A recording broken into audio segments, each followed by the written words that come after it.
Welcome to the Librarian's Midnight Library. I am your librarian, and the world has finally gone quite enough for a story. Today, we step into the vast, light drenched corridors of the Hall of Echoes to uncover a tale of mystery. Take a deep breath, leave the world behind, and let's begin.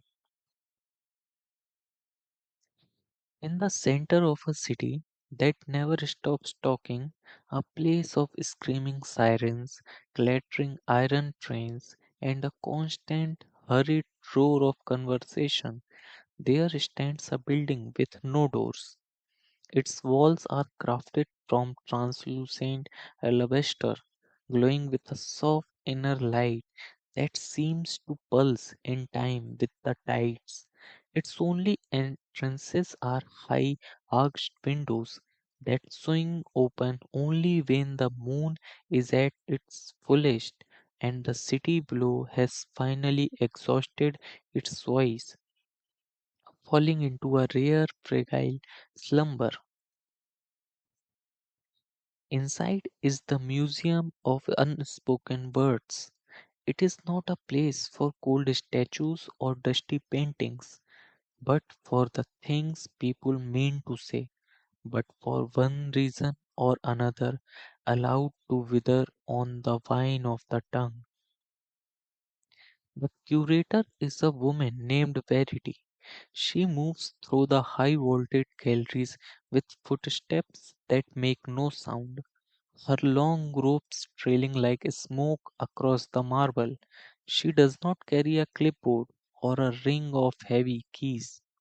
She carries a delicate glass vial and a silver tuning fork.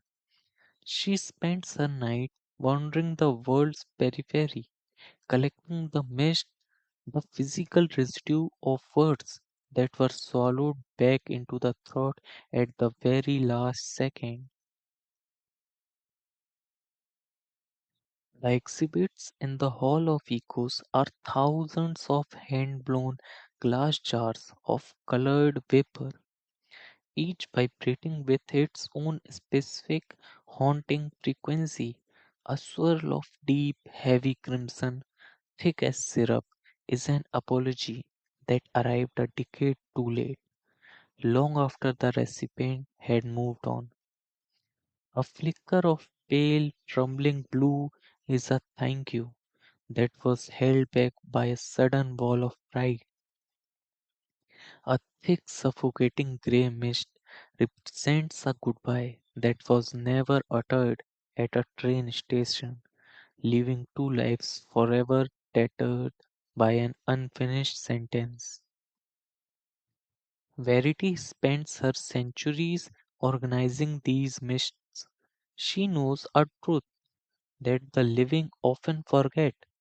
Words are not just air, they are a form of weightless energy. When they are spoken, they are spent, released into the atmosphere to do their work. But when they are kept inside, they grow heavy. They begin to hum. They begin to haunt.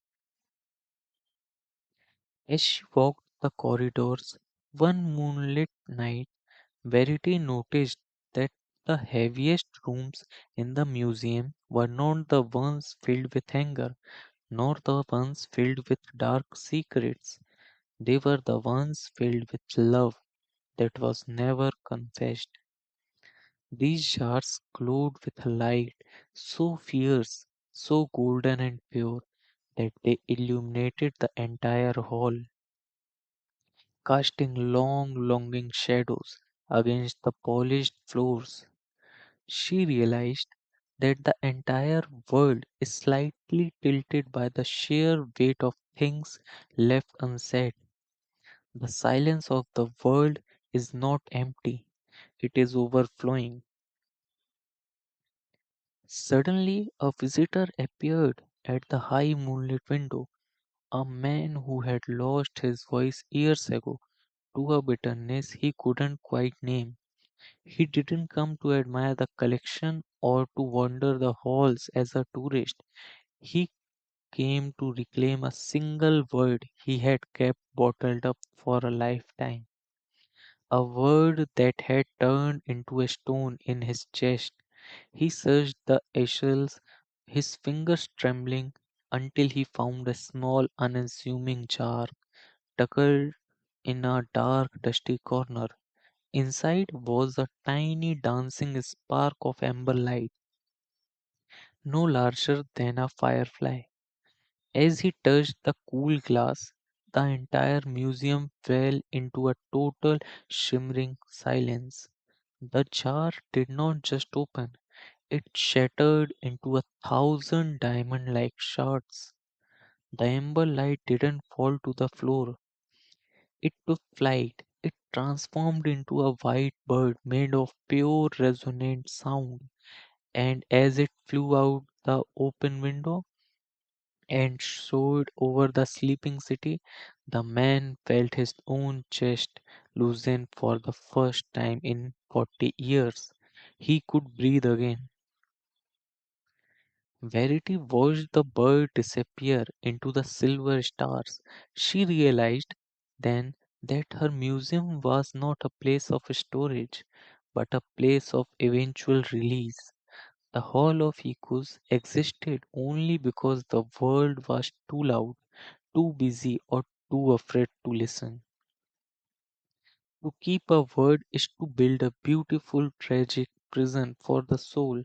But to speak it, to finally let the air take it and carry it to its destination, is to set the universe back in motion. Every word we hold back adds another stone to the walls of the museum. Every word we dare to speak pulls a stone down, letting the light back in. If you feel a strange pressure in your chest tonight, or a hum in the back of your throat that won't go away, you might just have a contribution ready for the museum. But remember, the windows of the hall are always open, waiting for the birds to be set free. Some things are too beautiful to be kept in jars. The echoes have returned to the stone and the shadows have found their rest. Thank you for journeying through the Hall of Echoes here at the Librarian's Midnight Library. If you carry a word unspoken, remember that even silence eventually seeks the sky. Subscribe to keep your place in our infinite halls. Until the next midnight, stay grounded and sleep well.